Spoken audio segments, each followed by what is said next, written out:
Նա է գիշերները թաքուն գունավորում Երևանի խամրող պատերը։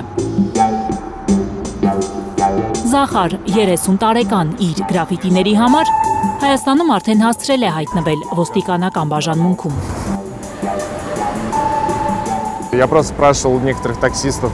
Ես հարցրել եմ տաքսիստներին, ինչ եք մտածում։ Ձեզ դուր գալիս է։ Ոմանց ասել եմ, որ ես եմ արել, ոմանց չեմ էլ ասել։ Кому-то говорил, кому-то не говорил, что это я.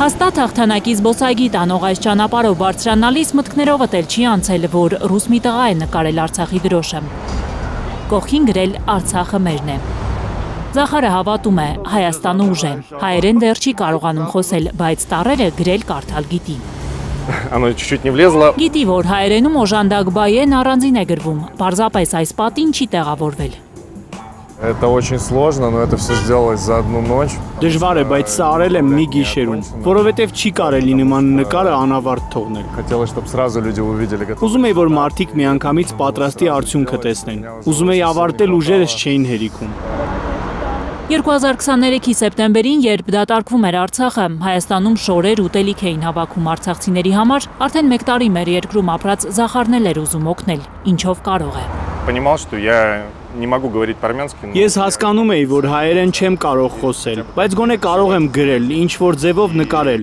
Երբ գնում էի հրապարակ, ուր հավաքվում էին մարդիկ, հասկանում էի, որ ավելի լավ է ես ուրիշ բան անեմ։ Գնամ նկարեմ, մարդիկ հաջորդ օրը կտեսնեն կուրախանան։ Անհաղթահարելի թվացող այդ օրերին ինչքան մարդիկ են ժպտացել սա տեսնելով, ինչքան մարդիկ են լացել։ Красный цвет было очень тяжело, потому что Կարմիր գույնը շատ դժվար էր քսելը։ Ձողը ներքևից վերև տանում բերում էի։ Դրանից ուսերը ցավում են։ Потом у тебя синий второй слой идет. Կապույտը երկրորդ շերտը։ Մի փոքր հեշտ է։ Արդեն ուրիշ մկաններ են բռնվում։ Իսկ ամենահեշտը ծիրանագույնն անելն էր։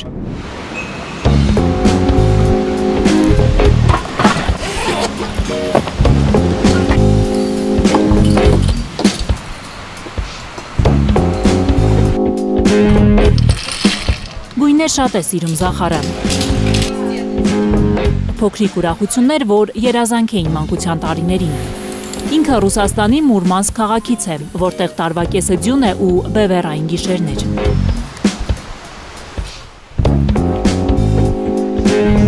Так как я с севера, у меня, к сожалению... Քանի որ հյուսիսից եմ, իսկ մեզ մոտ օրվա մեծ մասը ցավոք երկու գույն է լինում, սև ու սպիտակ։ Ինձ մանկության տարիներին միշտ չէին հերիքում գույները։ Для моего детского восприятия каких-то цветов.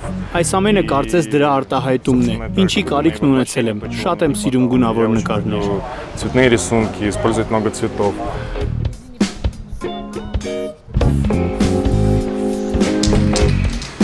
Դիլիջանի մի գողտրիկ սրճարանի պատին է գույներ ցողում Զախարը։ Նկարիչ չէ մասնագիտությամբ, նկարում է այնպես, ինչպես փողոցում է սովորել։ Ինքը դեմ է, որ ճարտարապետական լուրջ գործերը փչացնեն այս գրաֆիտիներով, բայց երբ առաջին անգամ Հայաստան եկավ, հասկացավ։ Անմխիթար պատեր կան, որոնք արժանի են երկրորդ կյանքի։ Думаю, ну надо найти краску, порисовать все-таки. Մտածեցի պետք է ներգտնել, նկարել։ Իմ առաջին գրաֆիտին, որ արել եմ Հայաստանում, կամրջի տակ է եղել։ Սասունցի Դավթի արձանից մի քիչ հեռու։ Մի տղամարդ անցավ խնդրեց իր 7 տարեկան տղայի Մաքսիմի ծննդյան համար ինչ-որ շնորհավորական բան նկարել։ Ասաց պատկերացնում ես, իմ տղան դպրոց կգնա ամեն օր ու ինչքան հավես կլինի նրա համար։ Представляешь, как это будет? Приятно для моего сына.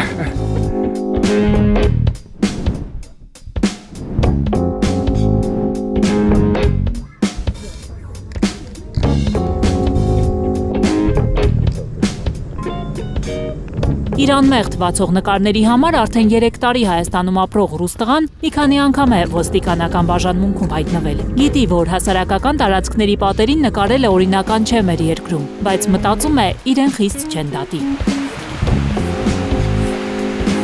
Все просто говорят, молодец, это лучше просто, чем серые стены.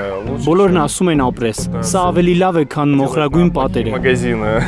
Քան վատ խանութների գովազդները։ Մարդիկ շնորհակալ են։ Երեխաներին դա դուր է գալիս, իրենք էլ են ուրախ։ Հայաստանը Զախարի տունն է, Վրաստանում իրեն չի գտել, չնայած նրանց պատերին էլ է թողել իր հետքը։ здесь дом просто. Все. Я чувствую здесь себя как дома. На все 100%. Սա իմ տունն է։ Ես ինձ այստեղ զգում եմ ինչպես տանը, ավելի շատ քան իմ երկրում։ Այստեղ ես միշտ ուզում եմ վերադառնալ։ И сюда я все равно хочу всегда возвращаться. Գաներ Մովսիսյան, Աշոտ Մնոյան, Տիգրան Գասպարյան, Անի Ղանդիլյան, Հայլուր։